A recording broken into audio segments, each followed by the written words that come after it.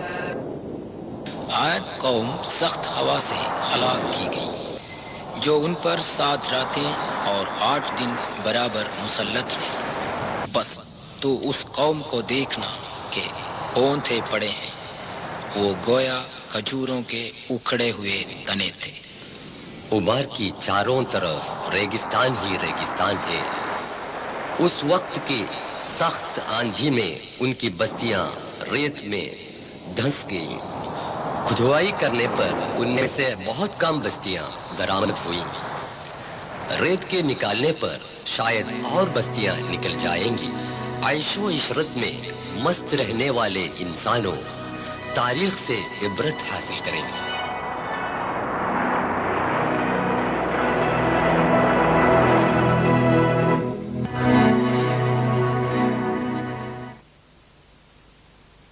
حضرت صالح علیہ السلام اور قبیلہ تھمود تقریباً 5000 سال قبل ہجر میں قبیلہ سمود رہتی تھی۔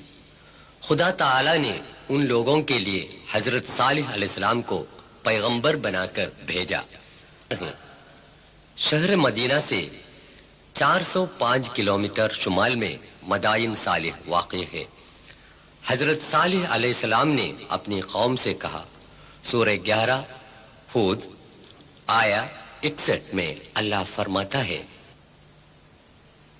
وَإِلَىٰ ثَمُودَ أَخَاهُمْ صَالِحًا قَالَ يَا قَوْمِ اعْبُدُوا اللَّهَ مَا لَكُم مِّنْ إِلَٰهٍ غَيْرُهُ هُوَ أَنشَأَكُم مِّنَ الْأَرْضِ وَاسْتَعْمَرَكُمْ فِيهَا فاستغفروه ثم توبوا إليه إن ربي قريب مجيب۔ ہم نے سمودیوں کی طرف ان کے بھائی صالح کو بھیجا۔ اس نے کہا، بھائیو اللہ کی عبادت کرو، اس کے سوا تمہارا کوئی معبود نہیں۔ اس نے تم کو زمین سے پیدا کر کے آباد کیا، پھر تم اس سے بخشش مانگو، پھر اس کی طرف رجوع کرو۔ یقیناً میرا پروردگار قریب ہے اور قبول کرنے والا ہے۔ سورہ 15 الحجر آیا 82۔ وَكَانُوا يَنْحِتُونَ مِنَ الْجِبَالِ بُيُوتًا آمِنِينَ۔ وہ پہاڑوں کو تراش کر اطمینان کے ساتھ گھر بنا لیتے تھے۔ قرآن سورہ 89 آیے 9 میں اللہ فرماتا ہے، وَثَمُودَ الَّذِينَ جَابُوا الصَّخْرَ بِالْوَادِ۔ قوم سمود کو بھی تباہ کر دیا، جنہوں نے وادیوں میں پتھروں کو کھود کر گھر بنائے تھے۔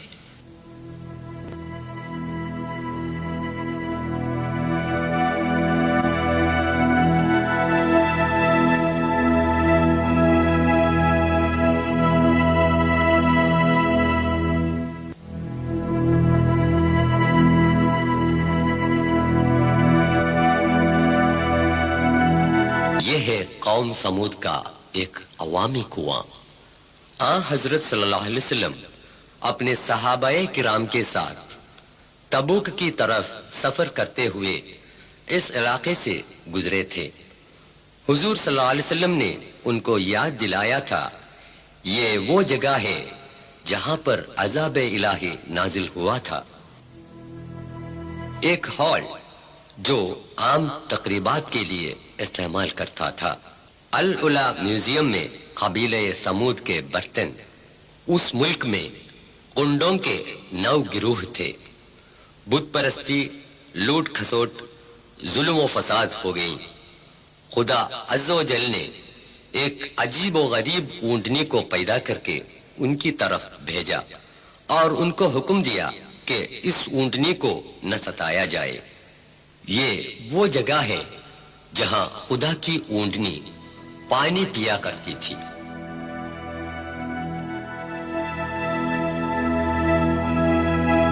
ان لوگوں نے خدا کو للکارا اور اس اونٹنی کو مار ڈالا۔ وہ ذلیل کام اس جگہ سے کیا تھا۔ صبح تڑکے انہیں خدا کی طرف سے سزا ملی۔ سورہ 11 خود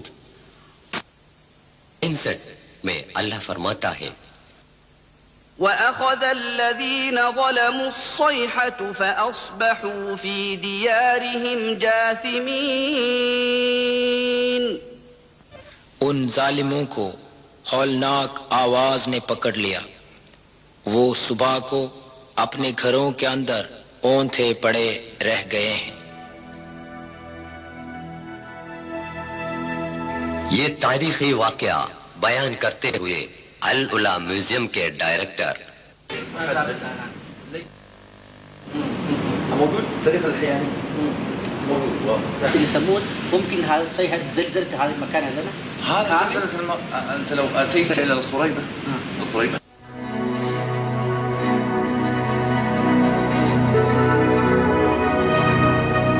عیش و عشرت میں ڈوبے ہوئے انسانوں خبردار رہے۔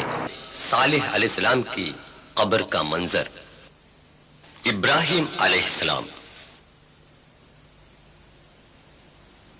شہر النصریہ عراق میں بغداد سے 400 کلومیٹر فاصلے پر دریائے فرات کے کنارے واقع ہے۔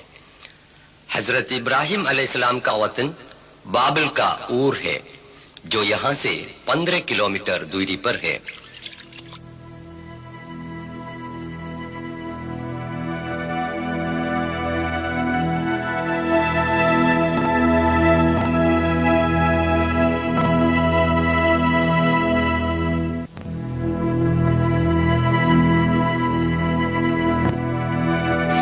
تقریباً 4000 سال پہلے حضرت ابراہیم علیہ السلام یہاں پیدا ہوئے۔ خلیل اللہ ابراہیم علیہ السلام کے ایمان کی پختگی اور ایثار و قربانی کا ذکر کئی مرتبہ آیا ہے۔ یہ حضرت ابراہیم علیہ السلام کا مکان ہے۔ قرآن شریف میں 69 موقعوں پر ان کا نام آیا ہے۔ حضرت ابراہیم علیہ السلام کی قوم چاند کی جو قریب 5000 دیوی دیوتاؤں کی پوجا کرتے تھے، انہوں نے اعلان کیا کہ اپنے ہاتھوں سے بنائے ہوئے اندھے اور بہرے بتوں کی پوجا کرنا سرکشی اور بیوقوفی کے سوا اور کچھ نہیں۔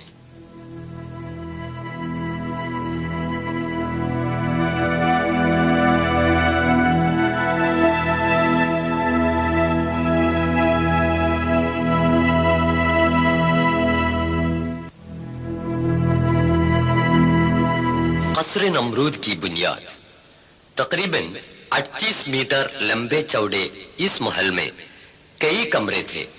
انہوں نے بتوں کو بے جان ثابت کرنے کے لیے ایک تدبیر کی۔ ان بتوں میں سے چندوں کو توڑ پھوڑ کر بڑے بت کے گلے پر کلہاڑی لٹکا دی۔ اس الزام میں بادشاہ نے فیصلہ کیا کہ ابراہیم کو آگ کے الاؤ میں پھینک دے۔ خلیل خدا حضرت ابراہیم علیہ السلام کو بے دردانہ آگ میں پھینک دیا کہ انہوں نے کھلم کھلا یہ اعلان کیا تھا سوائے رب العالمین کے کوئی معبود نہیں۔ خدا کا کرنا دیکھیے، اس نے آگ کی جلانے کی طاقت کو مٹا دیا۔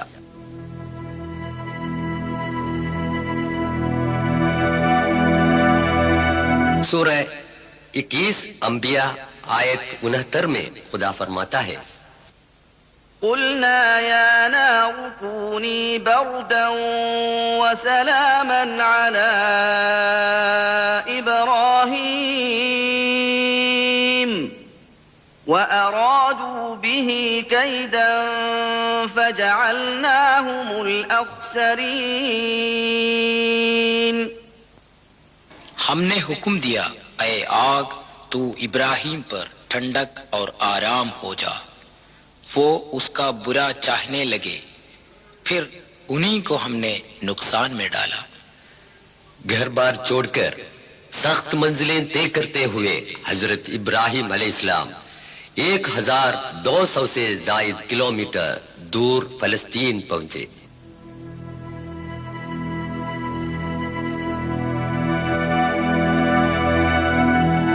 یہ الخلیل کے نام سے مشہور ہے. ہبرون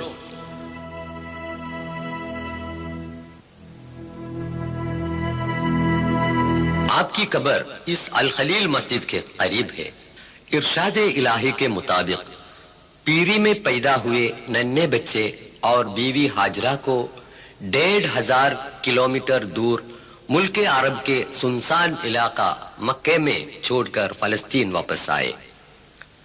مکے کی خوش وادی میں پانی کی تلاش میں صفا مروہ کے درمیان بیوی ہاجرہ بھاگی پھری. اس واقعے سے عبرت حاصل ہونے کے لیے حج اور عمرے کی سعی میں اسی جگہ لوگ تیزی سے چلتے ہیں.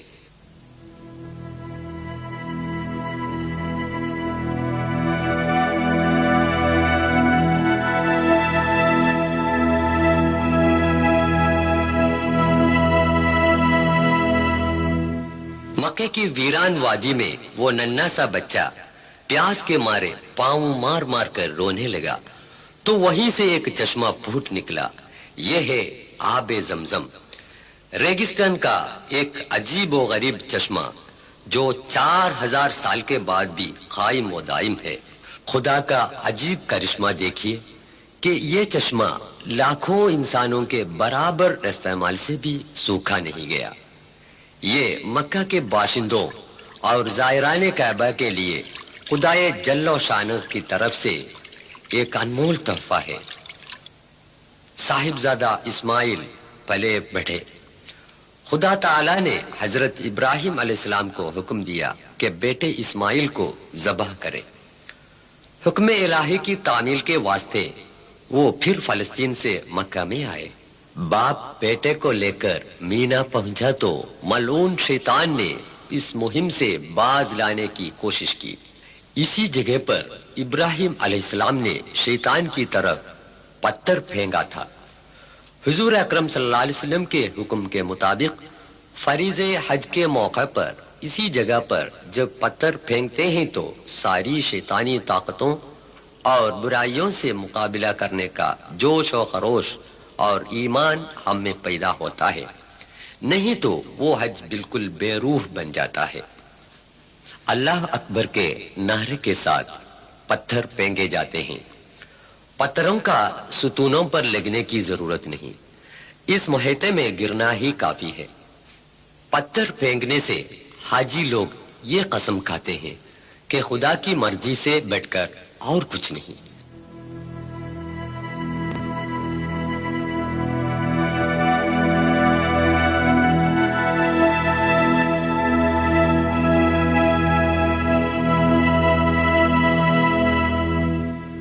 جب حضرت ابراہیم علیہ السلام نے اپنے بیٹے کو ذبح کرنے کے لیے لٹایا اور ہاتھ میں چھری لی تب خدا نے فرمایا، ٹھہرو ابراہیم، تم نے میرا حکم بجا لایا، اس کے بدلے ایک بکرے کو ذبح کریں. خدا کی راہ میں سب کچھ قربان کرنے کی آمادگی ہی اس کا مقصد ہے. جب بیٹا بڑا ہو گیا تو خدا کا حکم ہوا کہ دونوں مل کر پرانی بنیاد پر خانہ کعبہ کی تعمیر کریں. مسلمانان عالم کے اس روحانی مرکز کعبہ شریف کا طواف کرنا حج اور عمرہ میں فرض ہے.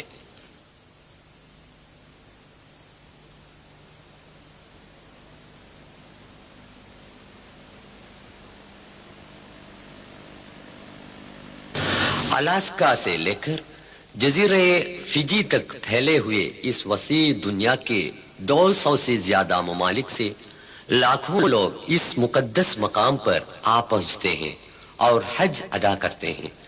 دیس بھیس، رنگ و زبان، حسب و نسب، کسی امتیازات کے بنا مسجد الحرام میں دوش بدوش ہو کر نماز پڑھنے والے حاجی لوگوں کو ہم دیکھ رہے ہیں.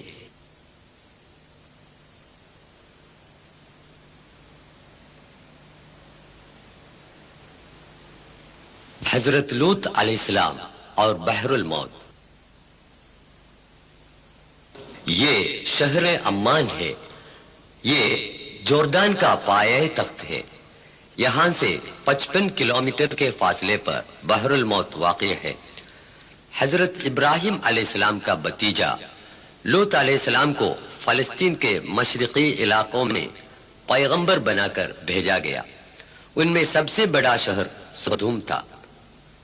4000 سال قبل یہاں کے اکثر لوگ امرت پرست تھے. حضرت لوط علیہ السلام نے ان کو نصیحت دی کہ اس بدفعلی سے باز آئیں، مگر وہ باز نہ آئے اور کھلم کھلا گندے کام کرتے رہے. وہ لوگوں کو لوٹ مار بھی کرتے تھے. انہوں نے خدا سے دعا مانگی کہ ان بدکاروں سے بچائے. محض ان کے گھر والے آپ پر ایمان لائے، مگر ان کی بیوی ایمان نہیں لائی. وہ لوگ بدفعلی میں ایسے مبتلا تھے کہ فرشتوں کے بھی پیچھے پڑے جو اس ملک کو نیست و نابود کرنے کے لیے انسان کی صورت میں بھیجے گئے تھے. فرشتوں نے حضرت لوط علیہ السلام اور ان کے ساتھیوں سے وطن چھوڑنے کو کہا. بعد میں جو واقع ہوا قرآن یوں بیان کرتا ہے. سورہ 11 ہود آیت 82. فلما جاء أمرنا جعلنا عاليها سافلها وأمطرنا عليها حجارة من سجيل منضود.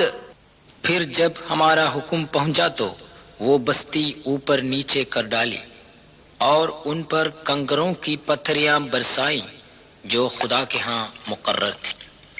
ان بدماش لوگوں کو برباد کرنے کے لیے خدا تعالیٰ نے جو کیمیائی بارش برسائی اور زلزلہ پیدا کیا تھا، ان کے نتیجے میں بحر الموت کے نمک کی شرح دیگر سمندروں سے 8 گنا زیادہ ہے. نمک اور دیگر کھاری چیزوں کی زیادتی کی وجہ سے اس پانی کی ڈینسٹی بہت زیادہ ہو گئی ہے، لہذا اس میں لیٹنے پر کوئی ڈوب نہیں جاتا. اس میں جان کے نام و نشان نہیں ہے، اس لیے یہ بحر المیت کے نام سے مشہور ہو گیا ہے. 82 کلومیٹر لمبائی اور 18 میٹر چوڑائی کے اس سمندر کی گہرائی ہزاروں فٹ ہے. فلسطین کے اس پار سطح سمندر سے 1300 فٹ نچائی میں جوردان اور اسرائیل کے بیچ میں بحر المیت واقع ہے. سورہ 29 عنکبوت آیات 34 اور 35 میں خدا فرماتا ہے: إنا منزلون على أهل هذه القرية رجزا من السماء بما كانوا يفسقون ولقد تركنا منها آية بينة لقوم يعقلون. ہم اس بستی کے رہنے والوں پر ان کی بدکاری کی وجہ سے آسمان سے عذاب اتارنے والے ہیں. عقل مندوں کے لیے ہم نے اس میں ایک کھلی نشانی چھوڑی، اور وہی ہے یہ جھیل اور اس کے آس پاس کے مقامات.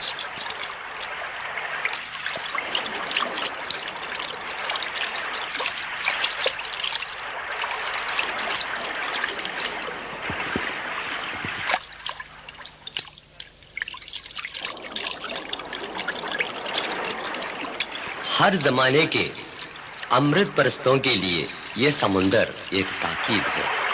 ہمیں یاد رکھنی چاہیے کہ سدوم کے باشندوں سے خدا کو کوئی نفرت بھی نہیں اور ہم سے کوئی خاص محبت بھی نہیں۔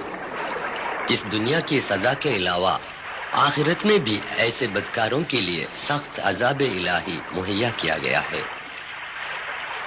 بدکاریوں میں مبتلا لوگ ان سے باز آئیں، تاریخ سے عبرت حاصل کر کے پاک و پاکیزہ زندگی گزاریں۔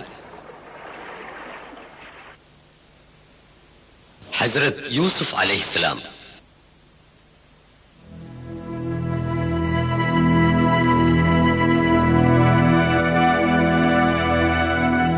حضرت یوسف علیہ السلام حضرت یعقوب یعنی اسرائیل علیہ السلام کے بیٹے تھے۔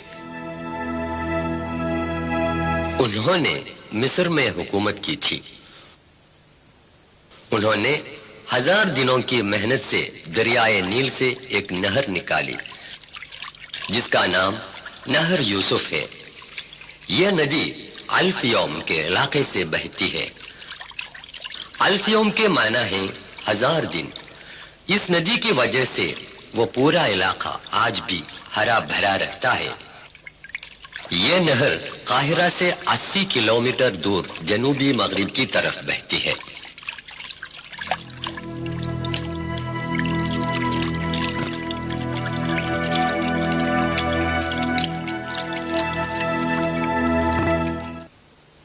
حضرت شعیب علیہ السلام۔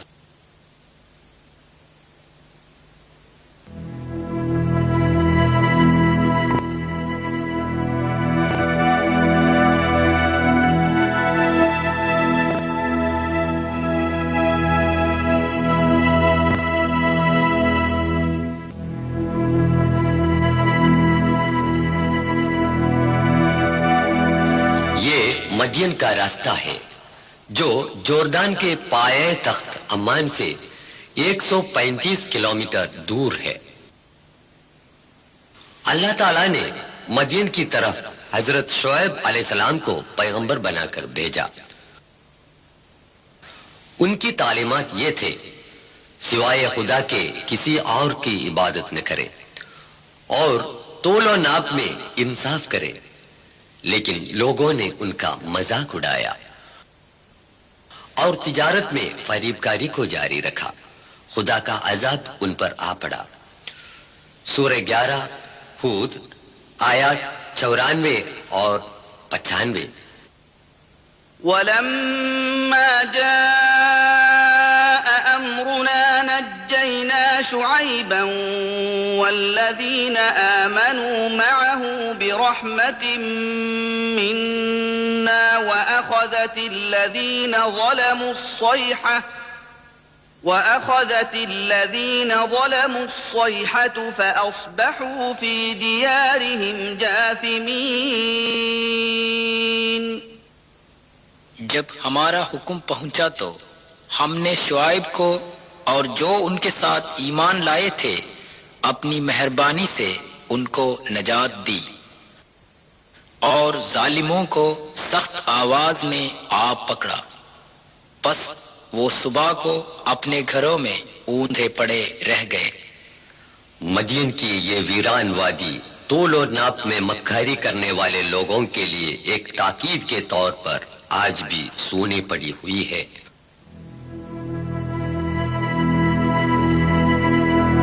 خدا تعالی نے حضرت شعیب علیہ السلام کو بچا کے جوردان کے سلط پہنچا دیا۔ ان کی قبر اس مسجد کے پاس ہے۔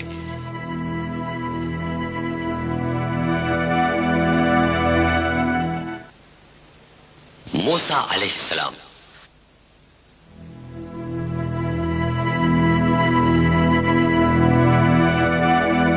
حضرت موسیٰ علیہ السلام 3200 سال پہلے مصر میں پیدا ہوئے۔